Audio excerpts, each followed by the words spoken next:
الصبح بدا من طلعته. بسم اللہ الرحمن الرحیم.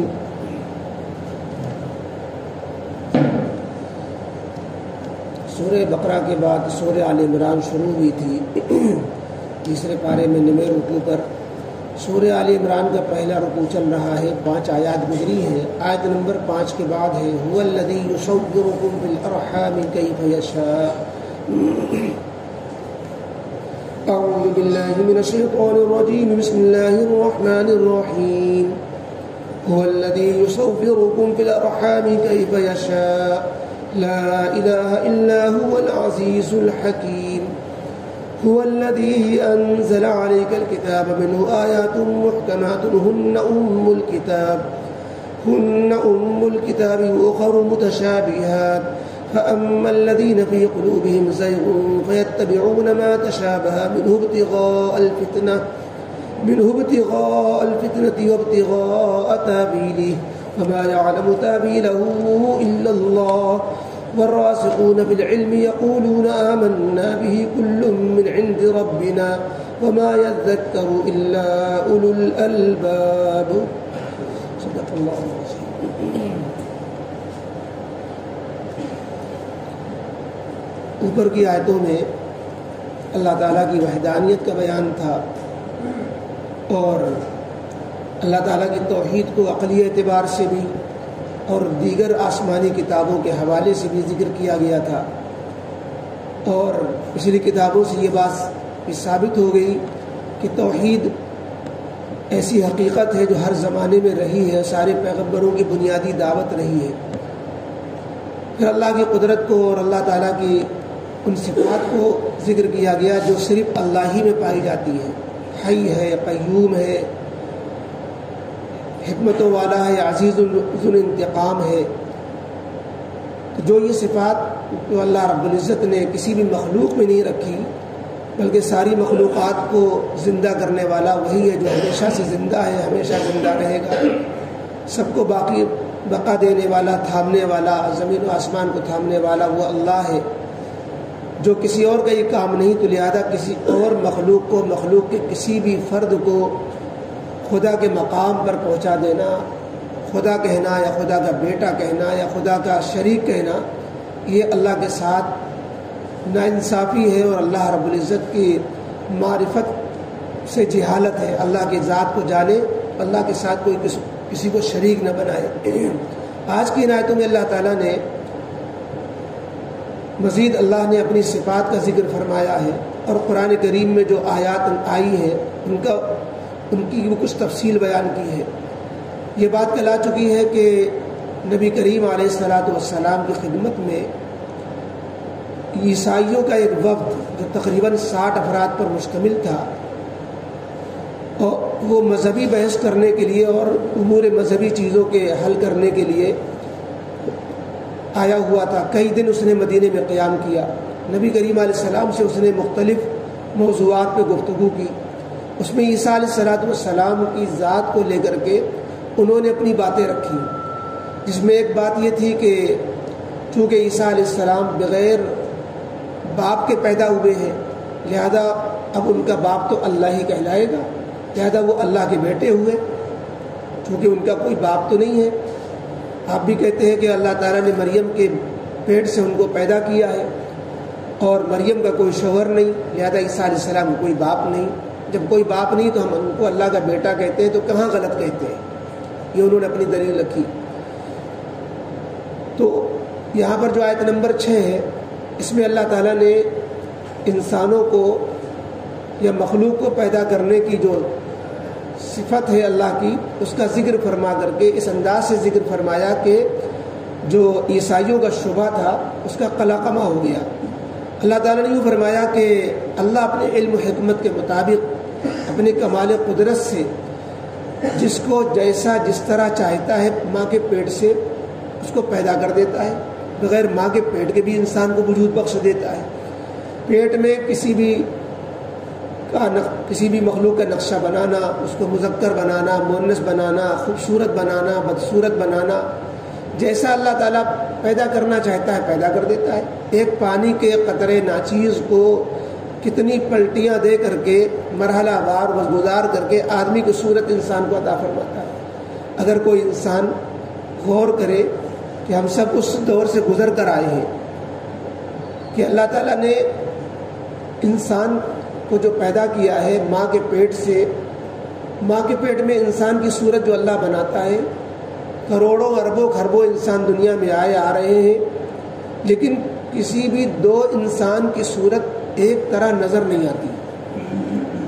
پوری طریقے پر دو انسان ایک طرح ایک شکل کے سیم ہو، کوئی نہ کوئی فرق ہوتا ہے. دو جڑواں بچے ہوتے ہیں، ان میں کوئی نہ کوئی فرق ہوتا ہے.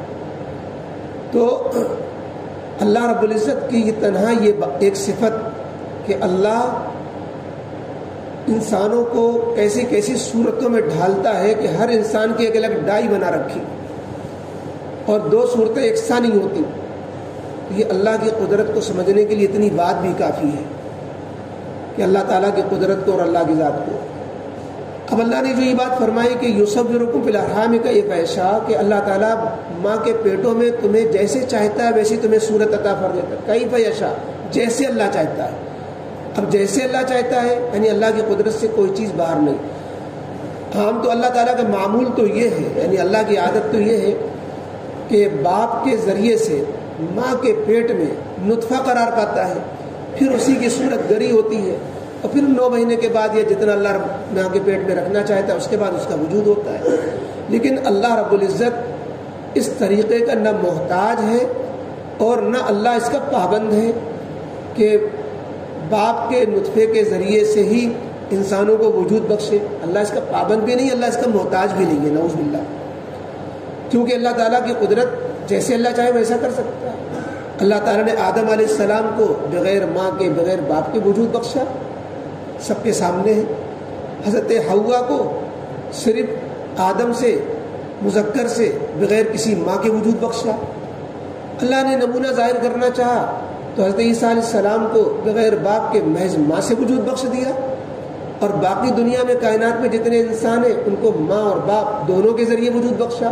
تو اللہ جیسے چاہتے ہیں ویسے انسان کو وجود بخش دیتے ہیں. تو اس کی وجہ سے کسی کو اللہ کا بیٹا سمجھنے لگ جانا، خدائی میں شریک سمجھنے لگ جانا، یہ اللہ کی قدرت کو نہ سمجھنے کی علامت ہے. اللہ کے سوا کوئی معبود نہیں ہے، نہ اللہ کا کوئی بیٹا ہے اور نہ اللہ کا کوئی مثل ہے. وہ اللہ تعالیٰ عزتوں والا ہے، حکمتوں والا ہے. اللہ کی حکمت ہوتی ہے، اللہ نے اپنی حکمتیں ظاہر کرنے کے لیے چاروں طرح کے نمونے بنا دیے، آدم، حوا، عیسیٰ اور باقی انسانوں کے. تو یہ تو پہلی آیت کا حاصل تھا. یہ آیت نمبر 6 کا کہ اللہ وہ ہے جو ماں کے پیٹوں میں جس طرح چاہتا ہے ویسے تمہاری صورت گری کرتا ہے، صورت بنا دیتا ہے. لہذا اس اللہ کا کوئی شریک نہیں ہے کہ اگر اللہ تعالیٰ نے کسی کو انوکھی طریقے پر پیدا کر دیا تو اب جو ہے وہ اللہ کا ساتھ خدائی میں شریک ہو گیا. ایسا ہرگز نہیں ہے. اللہ کے سوا کوئی معبود نہیں. اللہ تعالیٰ عزتوں والا ہے اور حکمتوں والا ہے.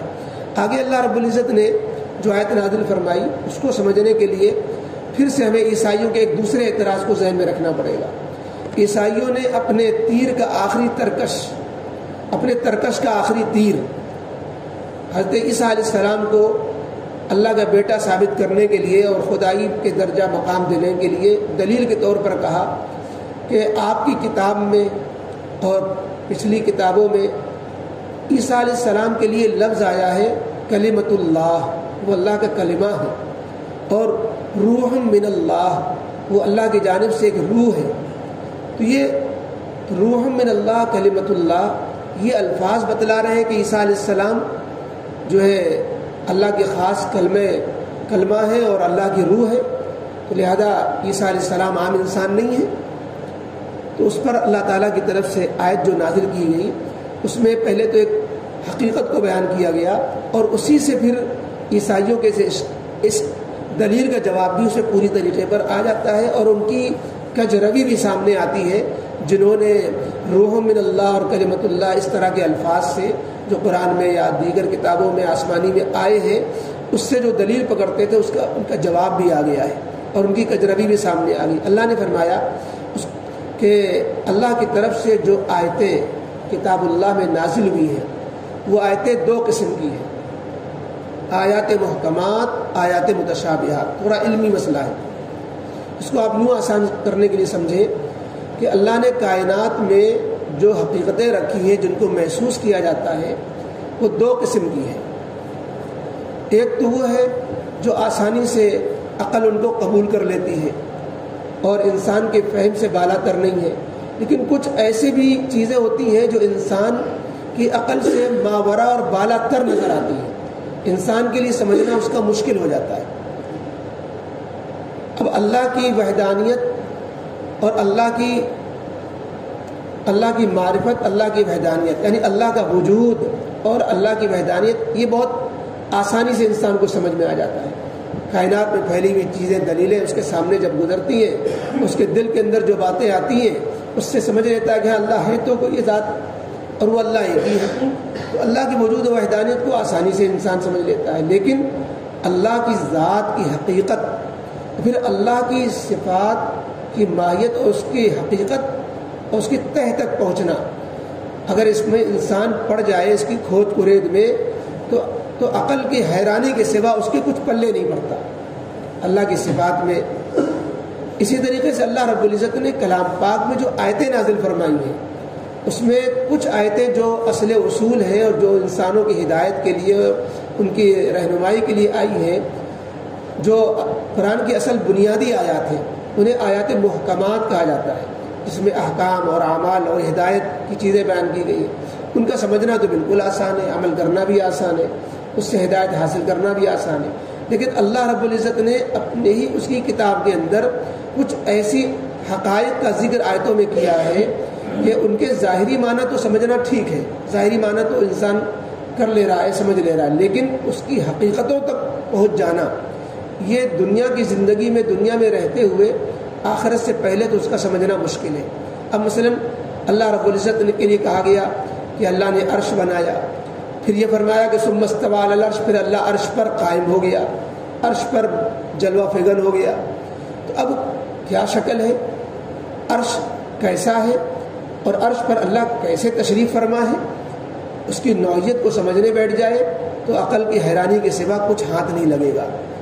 اسی طریقے سے وجہ اللہ، ید اللہ کے الفاظ آئیں، اللہ کا ہاتھ، اللہ کا چہرہ۔ اب کیسے ہاتھ، کیسا چہرہ، اس کی پوری حقیقت کو سمجھنا انسان کے بس میں نہیں۔ یا حروف مقطعات جیسے گزرے اسی میں الف لام میم، اب ان حروف مقطعات کی مراد کیا ہے، اس مراد کو پوری طریقے پر سمجھنا انسان کے بس میں نہیں ہے۔ الف سے کیا مراد ہے، لام سے کیا مراد ہے، میم سے کیا مراد ہے، یہ آیات متشابہات کہلاتی ہیں۔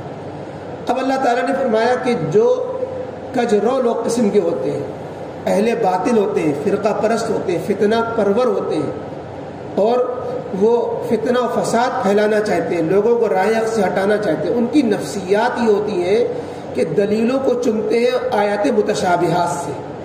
ان کی دلیلیں آیات محکمات جو بالکل واضح اور صاف صاف آیتیں ہیں، نماز روزے کے مسائل ہیں اور جو دین کی ہدایتیں ہیں، ان چیزوں سے چشم پوشی کر کے ان متشابہ آیتوں کو فوکس کرتے ہیں اور اس کو لے کر کے اپنی منمانی مراد نکال کر کے پھر لوگوں کو بہکاتے ہیں۔ ان عیسائیوں نے یہی حرکت کی کہ صاف صاف اللہ رب العزت نے حضرت عیسیٰ علیہ السلام کی شان میں کئی آیتیں نازل فرمائی، جس میں بہت واضح لفظوں میں کہہ دیا ان ہوا الا عبد انعمنا علیہ، کہ عیسیٰ علیہ السلام سوائے اس کے کہ میرے ایک بندے ہیں، ہم نے ان پر انعام کیا ہے۔ اسی طریقے سے اور بھی متعدد آیتیں، ان مثل عیسیٰ عند اللہ کمثل آدم، عیسیٰ کی مثال تو ایسی ہے جیسے آدم کی مثال، کہ آدم کو اللہ نے ماں باپ کے پیدا کیا، ایسی عیسیٰ کو اللہ تعالیٰ نے بغیر باپ کے پیدا کر دیا۔ یا اور جگہ کچھ فرمایا گیا کہ عیسیٰ علیہ السلام صرف اللہ کے بندے ہیں، رسول ہیں، اللہ کے بیٹے ہیں۔ وہ جو بہت واضح آیتیں جو تھیں ان کو چھوڑ کر وہ لفظ جس سے حالانکہ اس کا بھی مطلب سمجھ میں آ سکتا ہے، لیکن اس کو ان آیتوں سے کاٹ کر کے الگ سے متشابہ آیتوں کو کہ کلمۃ اللہ، روح من اللہ، اس سے دلیل پکڑنا شروع کر دی لوگوں کو بہکانے کے لیے۔ کلمۃ اللہ کے معنی یہ کہ اللہ نے کلمہ کن فیکون سے ان کا حمل قرار دے دیا۔ حضرت جبریل کو حکم دیا کہ عیسیٰ کی جو ماں بننے والی ہیں ان کے گریبان میں پھونک مارے، حمل ٹھہر جائے گا۔ تو کلمہ کن سے روح قرار پانے کو کلمۃ اللہ عیسیٰ علیہ السلام کا لقب پڑ گیا کہ بغیر عادت و معمول کے اللہ تعالیٰ نے بغیر باپ کے ذریعے کے محض کلمہ کن سے اس کلمہ کن کا اشارہ کرنے کے لیے کلمۃ اللہ عیسیٰ علیہ السلام کا لقب پڑ گیا. روح من اللہ کی وہ ڈائریکٹ اللہ تعالیٰ کی طرف سے روح ڈالی گئی اور باپ کا واسطہ بیچ میں نہیں بنایا گیا, اس کی وجہ سے روح اللہ لقب پڑ گیا. اب اس سے وہ نتیجے نکالنا کہ چونکہ کلمۃ اللہ روح اللہ کہا گیا, اور ان آیتوں کی جو محکمات آیتیں ہیں ان کو چھوڑ دینا یہ کجروی ہے. اور یہ ان لوگوں کی نفسیات ہوتی ہے جو حق سے دور ہوتے ہیں, ورنہ جو حق پرست ہوتے ہیں وہ تو یوں کہا کرتے ہیں کہ اللہ ہم سب پر ایمان رکھتے ہیں. جو آیات محکمات ہیں, جو متشابہات ہیں, سب پر ایمان ہے. محکمات آیتیں واضح ہیں, ان پر عمل کرنے کے لیے, ہدایت کے لیے ہم ان کو اختیار کرتے ہیں. جو متشابہ ہے اس کی مراد کو اللہ پر چھوڑتے ہیں. باقی ہم یہ مانتے ہیں کہ دونوں ہی جو ہے آیتیں اللہ کے طرف سے نازل شدہ ہیں, ایک ہی سرچشمے سے نکلی ہوئی دونوں نہریں ہیں. ایک سے استفادہ ہمارے لیے آسان ہے اور ایک سے استفادہ ایمان کی حد تک تو آسان ہے, عمل اور مراد یہ سمجھنے کی حد تک مشکل ہے. اللہ کی طرف سے دونوں ہی نازل کی ہوئی ہیں. یہ اہل ایمان کی شان ہوتی ہے. اور جو کجرو قسم کے اہل باطل ہوتے ہیں وہ متشابہ کے پیچھے پڑ جاتے ہیں اور محکم آیتوں سے ان کو نظر انداز کر دیتے ہیں. تو یہ گویا عیسائیوں کا اعتراض کا جواب بھی ہو گیا کہ تم نے متشابہ آیتوں کو پکڑ لیا اور محکم آیتوں کو چھوڑ دیا. جہاں یہ تھا وہاں پر اس کا جواب بھی آیتوں سے سمجھ میں آ رہا تھا, لیکن تم نے اس سے دلیل نہیں پکڑی. بہرحال تو ان دونوں آیتوں میں ان عیسائیوں کے وفد کے اشکالات کو بھی دور کیا گیا اور اللہ تعالیٰ کی کمال قدرت کا بھی اظہار ہوتا ہے. فرمایا هو الذی یصورکم فی الارحام کیف یشاء, اللہ وہ ہے جو ماں کے پیٹوں میں تمہاری صورتیں بناتا ہے. یصورکم تمہاری صورتیں بناتا ہے, فی الارحام ماں کے پیٹوں میں, کیف یشاء جیسے اللہ چاہتا ہے. وہ باپ کے ذریعے سے ماں کے پیٹ میں نطفہ جائے پھر صورت بنائے, یہ براہ راست اللہ صورت بنا دے جیسے عیسیٰ علیہ السلام کی. لا الہ الا ہوا, اللہ کے سوا کوئی معبود نہیں ہے. العزیز وہ اللہ غلبے والا ہے, زبردست قدرتوں کا مالک ہے. الحکیم و حکمت والا بھی ہے. هو الذی انزل علیک الکتاب, وہی اللہ ہے جس نے اے نبی آپ پر کتاب کو اتارا, یا قرآن کو اتارا. من آیات محکمات, اسی قرآن میں سے کچھ تو محکم آیتیں ہیں, یعنی محکم معنی مضبوط واضح, کچھ تو محکم واضح آیتیں ہیں. ہن ام الکتاب, اور یہی کتاب کی اصل آیات ہیں, یعنی ہدایت کے لیے اصل اصول یہی آیتیں ہیں. یہ کتاب کی اصل بنیادی آیات ہیں, تو اصل کتاب کی یہی آیتیں بنیاد ہیں. لیکن اللہ نے ساتھ میں کچھ آزمائش کے لیے اور جو ہے کچھ حکمتوں سے کچھ متشابہ آیتیں نازل فرمائیں. وَأُخَرُ متشابہات, اسی کتاب میں سے کچھ آیتیں وہ ہیں جو متشابہ ہیں. دونوں کا مطلب بیان کیا جا چکا ہے.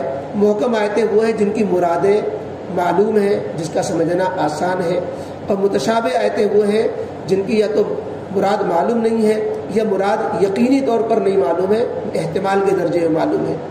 فَأَمَّا الَّذِينَ فِي قُلُوبِهِمْ زَيْغٌ, بس بہرحال وہ لوگ جن کے دلوں میں کجروی ہوتی ہے, ٹیڑھی چال چلتے ہیں, تو ان کا مزاج یہ ہوتا ہے کہ فَيَتَّبِعُونَ مَا تَشَابَهَ مِنْهُ ابْتِغَاءَ الْفِتْنَةِ وَابْتِغَاءَ تَأْوِيلِهِ. فَيَتَّبِعُونَ مَا تَشَابَهَ مِنْهُ, تو وہ قرآن کی متشابہ آیتوں کے پیچھے پیچھے چلتے ہیں, جبکہ ان کی مراد کا سمجھنا ہی مشکل ہے.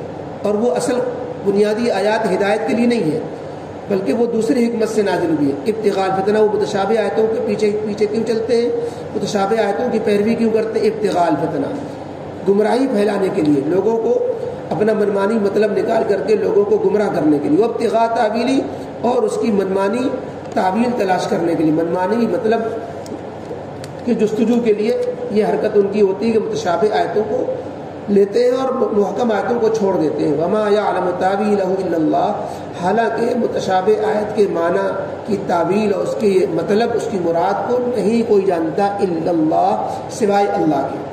ہاں, یا وہ مراد دوسری آیتوں کے ذریعے سے سمجھتے ہیں, اہل علم بھی اس مراد تک پہنچتے ہیں.